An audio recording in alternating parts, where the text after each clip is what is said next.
अगर आप एक लग्जरी सेगमेंट की ईवी कार परचेज करने का प्लान कर रहे हैं तो आप थोड़ा ध्यान दें, थोड़ा सुन लें। क्यों? क्योंकि सरकार ने इसके ऊपर एक हेवी टैक्स लगाने का डिसीजन लिया है। अभी तक कोई फॉर्मल स्टेटमेंट नहीं आई है, लेकिन जीएसटी काउंसिल की लास्ट मीटिंग में यही तय हुआ था कि महंगी ईवीज यानी कि जैसे आपकी टेस्ला हुई, बीएमडब्ल्यू, मर्सिडीज या फिर बीवाईडी, इनके ऊपर काफ़ी हेफ्टी टैक्स लगाया जाए। ये सिन गुड्स के अंदर आते हैं और इनके ऊपर टैक्स सिर्फ 28% नहीं, इनफैक्ट उससे भी ज़्यादा लगाया जाए। एक फॉर्मल मीटिंग होगी 3 से 4 सितंबर के बीच, जिसमें फाइनल फैसला लिया जाएगा कि कितना टैक्स लगेगा। लेकिन पहले जान लेते हैं कि इतने बड़े फैसले के पीछे जीएसटी काउंसिल का उद्देश्य क्या है। करंटली जो ईवीज 23 लाख रुपए से लेके 46 लाख यानी कि $23,000 से $46,000 की रेंज में आती हैं, उन पर फिलहाल 5% जीएसटी है। लेकिन पैनल सजेस्ट कर रहा है कि इस जीएसटी को बढ़ा के 5% से 18% किया जाए।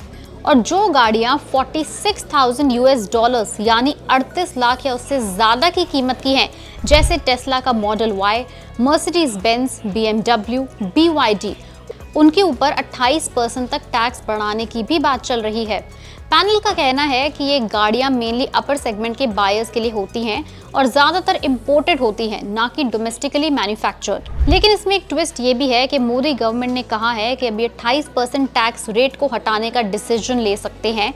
मतलब अब जीएसटी काउंसिल के पास सिर्फ 2 ऑप्शंस हैं, या तो ईवीज को 18% के जीएसटी कैटेगरी में शिफ्ट किया जाए, या फिर इन सिन गुड्स यानी इन सुपर लग्जरी गाड़ियों के ऊपर सीधा 40% का जीएसटी लगा दिया जाए। अगर 3 और 4 सितंबर को इसके ऊपर एक बड़ा फैसला लिया गया और 28% वाली जीएसटी को या तो इम्प्लीमेंट किया गया इन लग्जरी कार्स के ऊपर, या फिर इसको 28% को हटा के सीधे 40% किया गया, तो फॉरेन मैन्युफैक्चर्ड जितनी भी गाड़ियां इंडिया में इंपोर्ट होकर आती हैं, स्पेशली ईवीज, उन सारे ऑटो मैन्युफैक्चरर्स को काफ़ी बड़ा झटका लग सकता है।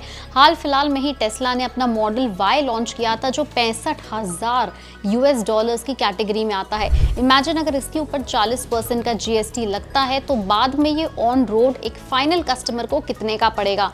एंड नॉट जस्ट टेस्ला, इसका असर काफ़ी बड़े पैमाने पर बीवाईडी, बीएमडब्ल्यू और मर्सिडीज जैसी बड़ी कंपनीज को पड़ सकता है। अगर आप फिलहाल का मार्केट शेयर इन गाड़ियों का देखोगे तो डोमेस्टिक प्लेयर्स जैसे टाटा मोटर्स और महिंद्रा को ज़्यादा ऐसे में फ़ायदा हो सकता है, क्योंकि जुलाई तक टाटा मोटर्स का मार्केट शेयर था लगभग 40%, महिंद्रा का था 18%, बीवाईडी का ऑन द अदर हैंड था 3% और मर्सिडीज और बीएमडब्ल्यू का मिलाकर था सिर्फ और सिर्फ 2%।